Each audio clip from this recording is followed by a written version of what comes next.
Okay, guys, welcome back to Behind Closed Doors. Today is June 29th. I am your boy Pete. That is Taylor Offer. And today we have a special guest, Aisha, here to join us. Thank you so much for coming on.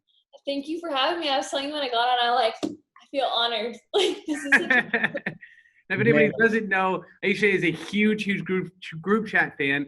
Also comes to the Run Club. We pretty much have her bought into everything that we're doing here at Menlo, at 5'4". So it's really great to have you on. You've got a cool story, a lot of cool things that we'll get into. But first and foremost, I kind of wanted to talk a quick weekend recap before we get into all that.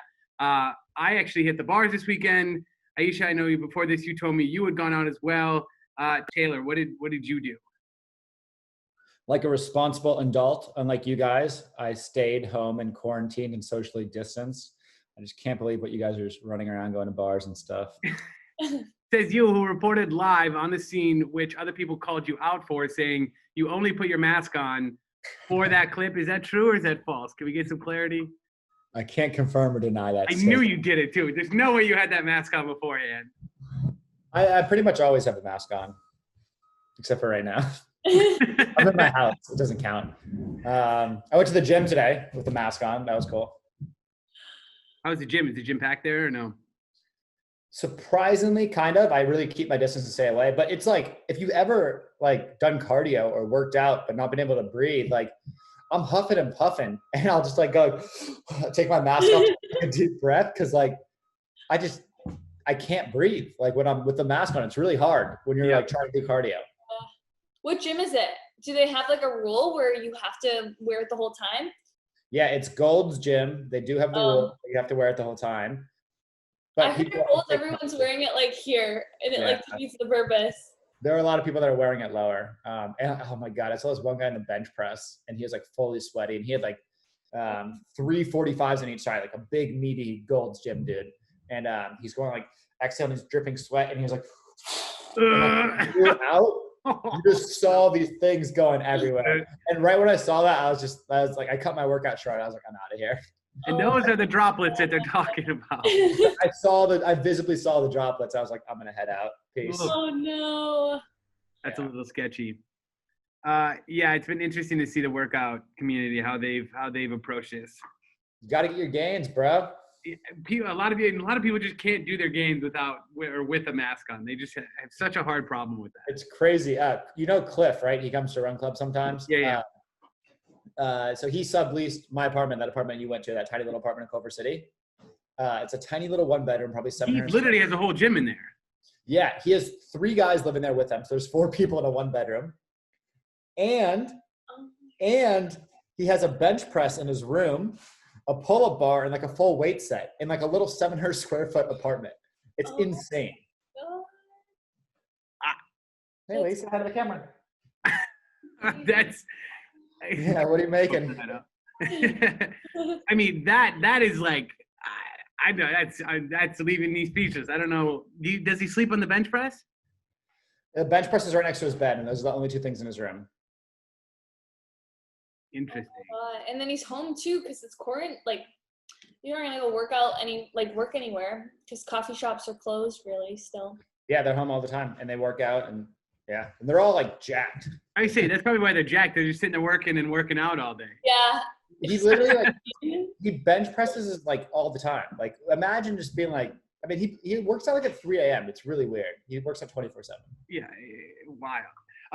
Okay, moving on. Aisha, you said you went out? What did you do this weekend? Did you? What did you do? I went to on Saturday. There's the Venice Breakfast Club, so we kind of meet up.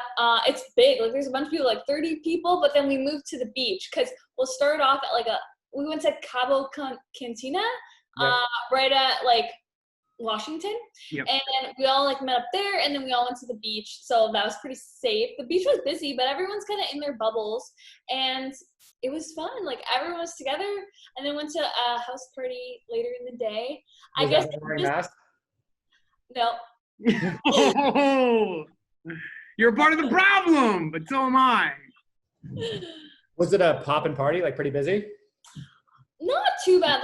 Actually, it wasn't too many people. But what's gonna happen next weekend? Is everything just gonna be canceled? No. I mean, you just can't go to the bars. They're I've not never been it in now. the States for July 4th. Because last year I had to leave for my visa and go back to Canada. And then now I'm here for July 4th. It's like, and I don't think it's going to be like, I don't know. Nothing. It's also, I'm curious to see if America will be celebrated this July 4th with everything going on. Like, it's kind of a touchy subject. It is. A lot of people are saying cancel it. Juneteenth was like the real celebration. I'm like interested, to also see how. I don't know if people have the opportunity to party, like they take that no matter what. Right. But I don't know. It's gonna be interesting. I think people are just gonna do their thing like with what they can. Like there's a lot of people I meet who are just like, this is not real. Like they don't, because they haven't had anyone they know experience it. So I do think it's gonna be like mixed. There are people who don't believe in it, and then the people who do want to be safe and responsible. Yeah. But it's just interesting to me to see all the people who are protesting America 3 weeks ago. Like, are they going to be wearing American outfits and flags and celebrating America? It's a very conflicting time. Yeah. I don't know. Do you have plans, Pete? Not as of right now, but like likely to have plans. But I don't think my plans are really going to be anything drastic. I'm not like. It's just like another party day for me, more a sense of just like, I mean, what is it, Saturday? What day is it? Yeah, Saturday. Yeah. So, I mean, it falls on a Saturday, so I would have gone out anyways. I don't really know of a specific like 4th of July party, so not really any true plans, but yeah, could change. We'll see. We'll see. If it's not feeling like the right vibe, I probably won't show up. You're but definitely going to show up, dude. Well, I'm definitely going to get drunk somewhere. It's just a matter of like where. We're not confident on where. Let's keep moving on. The newsletter today, just to do a little throw on that. You talked a little bit about Kanye and the Gap, a huge deal that's gone down between him and the Gap, somewhere he used to work at, I think as a teenager, and now has this massive deal for it, which I think, and a lot of people think, it could bring the Gap back to life. What are some thoughts on that, Taylor? Yeah. So first of all, if you don't subscribe to the newsletter, go to melrosestreetjournal.com right now and sign up. And click news. You could read all the past newsletters. They're all on that website. Today's newsletter, a lot of good investigative journalism by Danny Snacks. He found a lot of those numbers. And out there. If you guys missed a couple episodes ago, we got our new guy, Danny Snacks. He writes newsletters. Actually, one of our friends, Brody, from Tenzo, I think you guys might know him. He responded to the email today, and he was just like, how much you guys paying Danny Snacks? This guy's a rock star. And I was like, little do you know, nothing. Poor Danny. We're in that stage, but we love Danny for joining and helping in building this, and he's doing some good research. But yeah, Kanye signed a deal with Gap. We'll see how it works out. Like, who knows? Gap is like probably the least cool clothing brand in the world. Until they sign clothing brand, but great pants. They're like the only pants I have. So really, yes. Wow. I have bigger hips, so like weirdly, they're like the only cut that like fits me well and are flexible enough. And like literally, the only pants I have are Gap. Gap is gonna pop off, and then they're gonna be a group chat sponsor. Watch. Oh, calling it early. Maybe. Yeah. First Gap sponsor. Yeah, you'll sell it. That's awesome. Yeah, so we'll see how it goes. I mean, I think Kanye's like whole shtick is like making the uncool cool, and like I think he got so cool that he was just like, I can't endorse cool things because I'm the coolest guy and I already make them really cool. So the only thing I can endorse is the opposite of what everyone hates. So whether it's those stupid ugly shoes he makes that are just like so ugly, or whether it's endorsing Trump, he just wants to be like, look, I'm so fucking cool that I can make all the shit you hate. I can make you like it. I'm that cool. Right. But yeah. I mean, I just don't want it to turn into some hypey shit. I mean, that always seems like that's the direction it's gonna go. But I don't. That hypey shit won't work for them. We'll see. Next thing you know, you're lining up for pants. I would no, absolutely not. I'm gonna be pissed if that's the case. That hopefully that'll bring down the price of like all their regular shit. Yeah, you're gonna have to buy your Gap pants on StockX now. Oh my gosh. I'm just forfeiting pants. I don't need pants. I live in LA. I'll get away with it. Stock up right now. Yeah, I was gonna say that. Go stock up. Somebody DM'd us and said they bought Gap stock, and I was just like, not a bad idea. Wow. We'll see. Would you buy it right now? I don't even know the price. I wouldn't personally, because I just think like they're a company that has thousands of retail stores, and that's just stupid. So I'm not a fan of that. But Right. Kanye does the impossible, so who knows? Who knows? Okay, moving on to another big news. TikTok in India is gone. This came out this morning. We didn't really get to mention much of it on group chat on today's episode. But amongst, I think, like 30 other Chinese apps, India has completely banned a number of apps, including TikTok, which, as many people know, it's like one of the biggest apps out there right now, if not the biggest.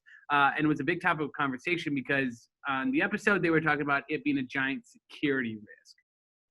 What are your thoughts on that? Well, I just don't know why India would ban it and a US doesn't. Also, I'm interested to see what happens to everyone's views because I think everyone's views were inflated by all these people in India.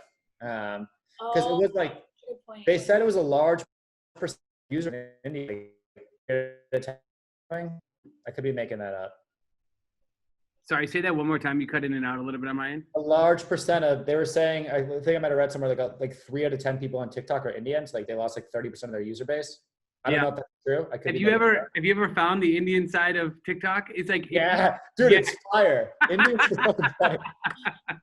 It's so funny because their algorithm, you could work in their algorithm and you just got to find it and keep watching their users. You eventually start getting like straight India content. It's so funny. Dude, I fucking love India content. Because it's like the true raw, like almost Vine days that we had like early on. That's like so unperfected, like so raw. It's hilarious. It's so good. Well, that's canceled now. So. Yeah, no more. Yeah. Maybe there's what happened to you on TikTok? You used to be making all those TikToks for the group chat page. Huh? I remember those TikToks. They were so good. They weren't bad, but it was also me splitting up my time and everything else that I'm busy with.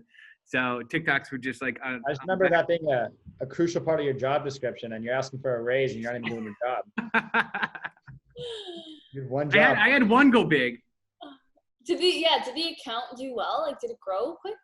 No, not really. I wasn't pushing hard enough. I had like one video got 100,000 views, and I was like, all right, that was cool. But like it just doesn't convert anything for us. So. How many followers does it have? I think it maybe has like 200. I don't even know. Dude, we got a TikTok star over here. Alicia has 20,000 followers. Whoa. Oh, wow. What's the niche? Like dance videos? Yeah, what's your niche? What's my niche? Yeah. Yeah, what's your niche? PG. PG. Probably like PG is definitely my niche because I can't post certain things. You know? Keeping it PG is her niche. Keep it clean. Good old fashioned fun. Clean, good old-fashioned fun. You heard it here first. If you want to grow on TikTok, just some good, clean, old-fashioned PG fun. Not for me, but we'll see. Maybe I'll subscribe to the page. Who knows? Aisha, are you on TikTok? I was like dabbling in it in quarantine. Like I joined like March, and I loved it. Like I had like some videos that did well, but I don't know. Then just got busy. When I got back to LA, I was just working, and then it's so true. Like there's no direct. Like it's fun if I have like time to do it, but I know some people actually use it and they get leads from it. I met a guy at a workout who is like a spiritual coach, and he's getting like a lot of reach, and I think his page is like 200K followers on TikTok, and he says he's getting a lot of like clients from it. But I didn't do like, I don't know. I think the best videos that can actually do well on the algorithm are the fun videos. Kind of, but if you hit the algorithm correctly, so like my feed, I don't know why I messed up my feed. I got to like reset my algorithm because I'm getting all the business guru guys, and there's like, here's how you could side hustle some money. You go here, you buy this, you sell this, you do that, then you're on a private jet. And I'm just like, fuck, I hate this shit. You can't scheme the schemer, you know? You can't. You can't fool your own game. Yeah. I got a really good one of this guy like giving a speech while like eating a salad. It was so funny. And he's like standing up in a nice suit eating a salad, and he's just like, you want to get a private jet? Here's how you get there. First, you go to the Gucci store. Go ask the person how much whatever you want in their cost, and they tell you the price. And you'll be shocked by the price. And then you put in your mind that you're going to work hard till you can go in there and buy that. Oh. And I was like, oh, that's an interesting strategy. These kids are interesting with how they're targeting in their use of ad content. It's very odd. I keep getting served this shit on YouTube that's like the worst, like stock advice, like and the drop shipping advice and like all this shit to lure you in. And I'm like, this shit is terrible. Yeah, I get sort of Facebook ad always for this kid doing stock advice, and he's like, I've made $400 in the past 2 months day trading, and I'm going to teach you how to do everything, blah blah blah. And I'm like, $400? Buddy. Like to be a guru, like yeah, it's great to make $400 in the market, but to like do it over a couple months. I'm like, stick to your day job. Yeah. Is Feet on TikTok? We have one called Feet Clothing. Alicia actually made a TikTok in Feet, and it got 1 million views on it. No way. Doing some dance. Lee, Yes. can you show us the dance you did on TikTok? Come on. No, it's not on the TikTok. You took it down? I didn't take it down. Never left it up. No. Can you show that? Get the people to. Oh, wow, she loves. She has no interest at all. Come on, Lee. Okay. The link below. Yeah. But did that convert at all for you? No, I think we have like a couple hundred followers. We just don't post enough on it. Yeah. That's always my hardest thing is like how to really measure conversions on that, whether it's like either back to something like a podcast or something to clothing. Yeah. Need comments on. It's hard, but some people sell. And like, I see people buying shit from TikTok all the time. When people are like, here's a weird shit I bought on TikTok. Yeah. But I think you have to have like a really weird product. Yeah. None of it's like they're not just going to put for example, like a sweatshirt. You're going to be like, oh, I bought the sweatshirt. You know, it's always like the galaxy lights or something weird like that. It's always something really weird, but maybe it's the softest hoodie ever. I don't know. We'll see. I think it's an opportunity. I mean, anywhere you could reach eyeballs online, it's valuable, Right. no matter what. Interesting.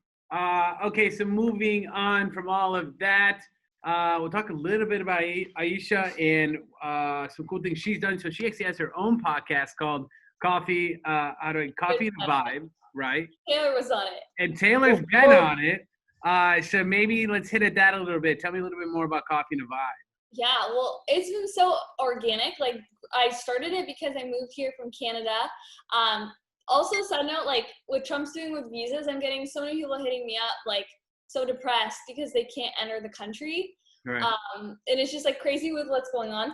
But Coffee and the Vibe started so organically, like, moved here, I love to meet new people. I came to Run Club, just love being outgoing and connecting with people. So then I love to talk and I love good vibes, love coffee. So then I decided to record the conversations and start a podcast. And it's been so organic. And I was saying before we got on, like, it was the best thing I ever did. Not like, I actually now have a podcast sponsor for it, but it was never the intention. It was just to connect with people, and it's like the greatest thing ever because you just meet such cool people. Because everyone will connect you with different people. You do one episode, and they're like, "Oh, you gotta have my friend who's the founder of this," or "You gotta interview this person." It's just such a connection tool. What did you talk with Taylor? A lot of things, but I remember one of the big things that he talked about was like the anti like Gary Vee mentality and like balance and like enjoying the process and like a lot on his journey. But it was very insightful. Like, I got so much positive feedback from that. And even and like when people were downloading, subscribing to the podcast, they were like, "What episode do you recommend?" And I actually said like, so not like the first one, but I was like, that one looks really good. Like Taylor and Parker. I'm not just saying that. It was such a good episode. And you did one with D too, right? I did one with who? Did you do one with D? Yeah, I did one with D. D's and you recommended mine over D's. Just for the just to get this all straightened out here. I did recommend Taylor. I did recommend it, so I can't lie. Good to know. Pete, let's just take that clip and go send that to D. Yep. As you're asking for a raise, hey, I need a raise. And by the way, Taylor's podcast got recommended more than yours. Yeah, that'd be good. He'll be mad about that. For sure. It was good. His episode was so good, but like, I don't know. Taylor Parker's episode was super like, it was longer. It had so much like authentic like insight on his journey to like how he lives a successful life, the Florida man, like, or now Texas man. Now Florida, Texas man. We keep it 100. I unfollowed Gary Vee. Really? Yeah, couldn't do it. When? Just like this weekend, I was like so over it. Every time I see his shit, it's starting to become the same shit. Too much of the same shit. I'm like, all right, I'm good with all this. And it just like stresses you out for no reason. Literally, I'm like, I'm not doing enough. What am I doing? It's like with that mentality, you're never going to be happy because it's like no matter where you are, like you're allowed to take a break and just be on Instagram. You shouldn't, when you're on taking your break, you shouldn't like have someone screaming like, go hustle, go grind, shut up and work, go do more. And I'm just like, I don't want to hear that right now. Like I'm content with where I'm at. Like it's the anti-happiness because it's just like, you don't need all that. You gotta have a little fun in your life. Yeah. I called Gary Vee out on LinkedIn and he acknowledged in the post, he commented on my post and apologized. What would you call him out with? And then I posted another post about him apologizing. He thanked me again. He did some posts where he was talking about, he was like, this is how I hustled. When I'm 18, like I went into a dollar store and saw they had these little Shaq figurines and they were $1. And then I went to Kmart and I saw they were $10. So I would buy them at the dollar store and then go return them at Kmart for $10. And I made bobbleheads. And I went in one by one, like over a month period, and I buy them for $1, then go return them for $10 at Kmart without the receipt. And my story was my grandma gave them to me, which like doesn't make that. I think that's a lie anyway. Cause you didn't return 500. You can't, like a Kmart's not gonna accept 500 Shaq things without a receipt. Right. And it's also like fraud. And it's also just like not a good story. And I was like, I posted on LinkedIn, like, this is not good. Like he's talking about how he's like, it's actually a crime to like illegal return fraud. Like that's return fraud. You can't return something to something where you didn't buy it. That's fraud. You're telling kids go hustle by doing fraud. Yeah. And then he commented, he's like, you're so right. I shouldn't have said it. And I shouldn't have talked about it here, blah, blah, blah. And like he had this long post. It's like, thank you, Taylor, blah, blah, blah. Then when I realized he already commented on my stuff, it made my post go fucking viral. So I was like, I gotta just ride this. So I did another post and I was like, major shout out, tagged him at Gary Vee for owning his mistakes and in the moment, blah, blah, blah. And then he commented again on it and my other post went viral. LinkedIn influencer, drop a course, teach us. Yeah. Go to taylorparkeracademy.com. Yeah, of course. Get the LinkedIn course. LinkedIn is an amazing opportunity for content right now. I'm reaching 5 million people a week right there. Right now, if you want to reach those same people, check it out, taylorparkeracademy.com. Fuck out of here. It's good though. Maybe I'll take the course and I'll become LinkedIn famous. Who knows? Dude, people sleep on LinkedIn and it's like, I've gone from 0 to like 55,000 followers in the past 6 months. But my post, every time I post, I reach 100,000 plus people, which is like so valuable. Do you believe, everyone says with LinkedIn, I don't know, I'm just saying, well, you know how Instagram, the pods did really well before? If people commented on your post on Instagram right away, your post will be higher on the algorithm. Does that work on LinkedIn? I heard that is what works on LinkedIn. Yeah, there's a lot of people that do pods on LinkedIn. Like, and for context, a pod is what you get like 5 or 10 people who are all influential on the platform. And every time anyone posts, you comment like in a message. So like, let's say we were in a pod together. Every time any of us posted, we'd all like and comment each other's. So we'd get shared and get more exposure in the algorithm because 3 power users are commenting at once. And pretty much you have to comment on everyone's stuff and they have to comment on your stuff. Like it does kind of work. I've never been a part of it. I've been invited to a bunch, but like, I don't want to be involved in like a circle jerk and just being like, oh, you're so awesome. Oh, great post. You're so smart. Like that's just not my LinkedIn game is keeping it 100 and keeping it real. So like, I can't be doing all these bullshit comments on people like that I don't really fuck with and just be like, I can't just be like, you're killing it. Great post when it's a shitty post. Like I'm not going to give that post love. But yeah, pods could work. What about the hashtags on LinkedIn? Are they fair? Are they like, do they actually work? Like Instagram, they don't, but LinkedIn, no. Yeah, hashtags don't matter as much. But comments really do hashtags ever really mattered? On LinkedIn or on Instagram? Anywhere. They used to matter a shitload on Instagram. So when Instagram first started, so I'm going to break in a concept of there's content deficient and there's content saturated platforms. So a content deficient platform is a platform that doesn't have enough content on it. So that's like LinkedIn and TikTok right now. A content saturated platform, that's like Instagram or Facebook. There's more people creating content than there are people consuming the content. So on Instagram and Facebook and Twitter even, your content, but mostly Instagram and Facebook, your content isn't seen by your full following because there's too much fucking content. There's not enough eyeballs to consume that content. On TikTok and LinkedIn, there's not enough content. So your content gets shown to your whole following and then some. So when the platform's content deficient, the hashtags work. Because on Instagram, in the old days, when you used to scroll through your feed, you'd be done. Like before stories, and when you didn't follow that many people, like you'd be done on Instagram. And then you'd go look at hashtags and you'd go look at other stuff. Now today, like no one gets through all their stuff. Oh, perfect time. Who is that? Anand? Tell him to walk in for my lecture. What's your lecture? Oh, it is not. We're talking about content efficient and content saturated platforms. I heard Pete screaming the whole episode. Is that pretty much what this episode was?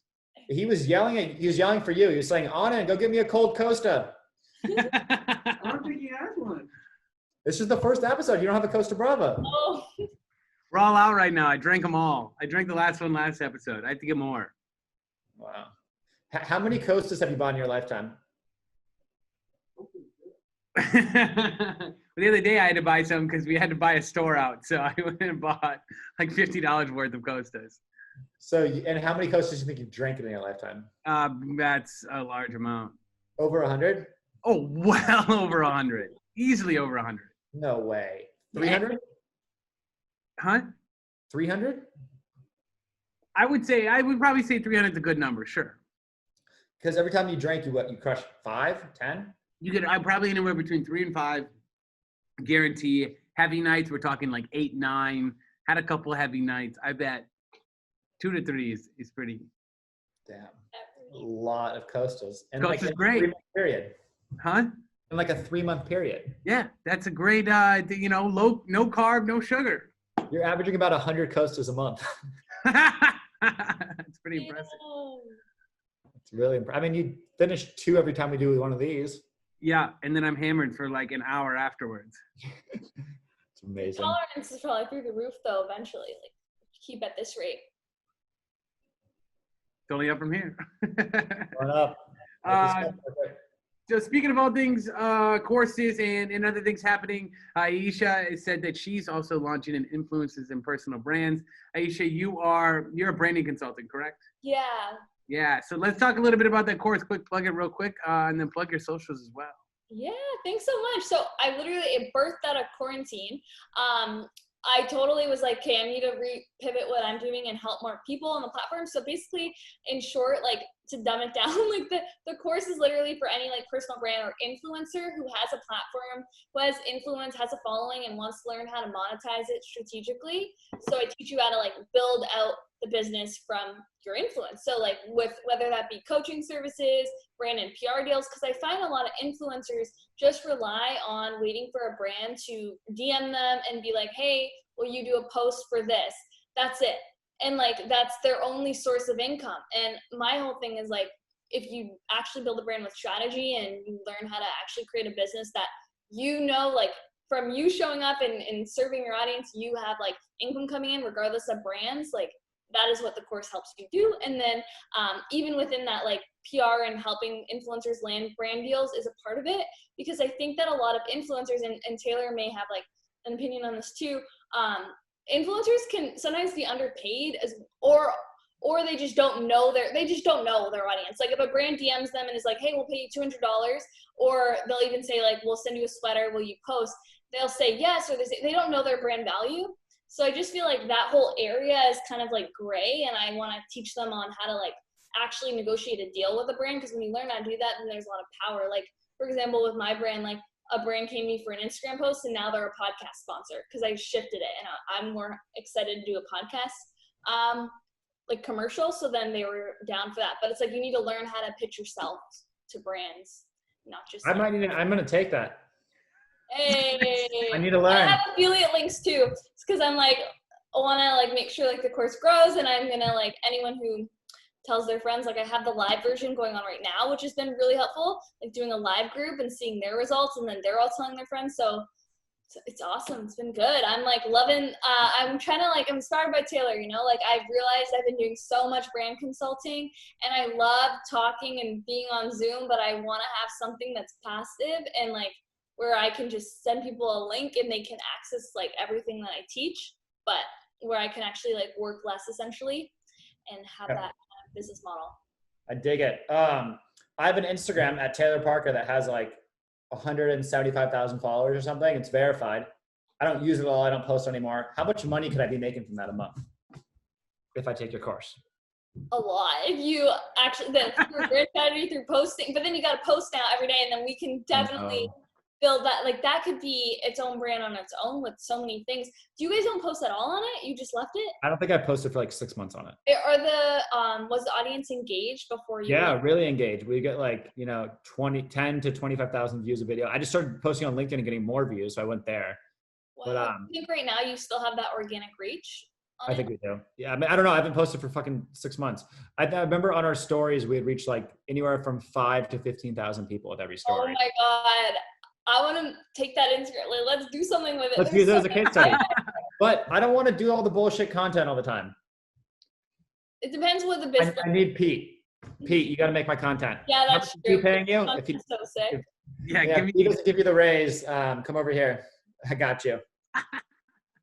I need a big raise. Big raise. What's up with the negotiations on that? Can we get an update? Yes. We work something out. Okay, and what is that? Can you share? Yeah, It's details. like we got you a car or something like that. Oh no, no. Oh, I wish. Nothing like that. No, nothing that extreme. But there was things worked out. So. Did you get a raise? Oh yeah, that's what I mean. How much did you get? It was a good raise. It was a Did you raise get enough. what you asked for? Did you like? I mean, yeah, essentially what I wanted. I didn't really ask for it, but he just. So you went in there to D's office, big dicked him, and said, "What's up, motherfucker?" No, not really. And you got what you want. No, not exactly like that. In my head, that's how I saw it, but then I didn't do that. So you won the negotiation with D. I guess. I don't know. There really wasn't much win. It was pretty much like, I was like, hey, can I get a raise? And he's like, yeah, here you go. And then I was like, all right, that's cool with me. Seems like a win. Yeah.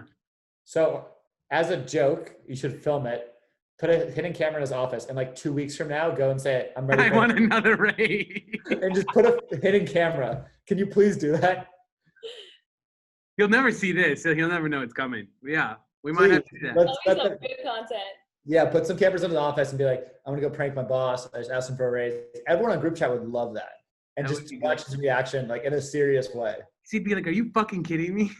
I'd be like, And just you have to stick to it. Be like, I Oh. think I'm undervalued even with my new raise, and I'm ready for a new one. then watch me get another raise. And then I'm like, It's a win-win. Either you get another raise or you get better content. Yeah, can't lose. always options. Or he just fires me and then just hates me. Also a win. Also Someone a win. might- Then clout. I could get clout out of that. Yeah, it's great. It's content. Content. And we're Okay. building a redemption story. Huh? Comeback. You Yeah. get fired, and then it's the comeback. Everyone loves the hero's And I journey. start my own podcast as a rivalry to the group chat. Yeah, it's like the Off on Barfield Twitter. six. That would do so well. So maybe, I don't know. We'll see. Do we have anything else to add? What does that mean? I don't really know. That's my, I think we're finished. I was just going to do some quick plugs and then we're heading out. All right. Do we have to hold this the rest of the time? No, but as always, Coastal Rebel Cocktails, Group Chat 10. You see the thingy right over here on the side somewhere. Group Chat 10, 10% off delivered right to your front door. Clean Monster. Aisha, have you tried this yet? No, I have not. Okay, we'll get some over to you. It smells wonderful. Peppermint lavender with skin nourishing vitamin E, lavender oil, and peppermint oil. Soft feeling hands, and they smell amazing. And our big sponsor, Pirkana. There they are. You want pop one right now? I'll pop 6 right now. No, you I don't know don't. what these do to me. Pirkana CBD, they are a big sponsor over at Group Chat. Go ahead and use Group Chat 20 for 20% off. Pretty good gummies. What do these do? Go. What do you mean? You gotta make sure you swallow it. Ah, There you go. Nice. what do they do? CBD. It chills you out, bruh. He's gonna OD. Yeah. I'll take 2 of them. We'll see what happens. We should next time we should have you take like a couple of them to start at the beginning and just see if we could see a difference in your attitude. Yeah. Maybe I'll smoke some weed next time too. Fuck it, dude. It's 2 p.m. somewhere. All right, cool. That does it for us here on Behind Closed Doors. Thank you so much for coming on today, and we will see everybody again on Wednesday. Bye. Hey, Peace.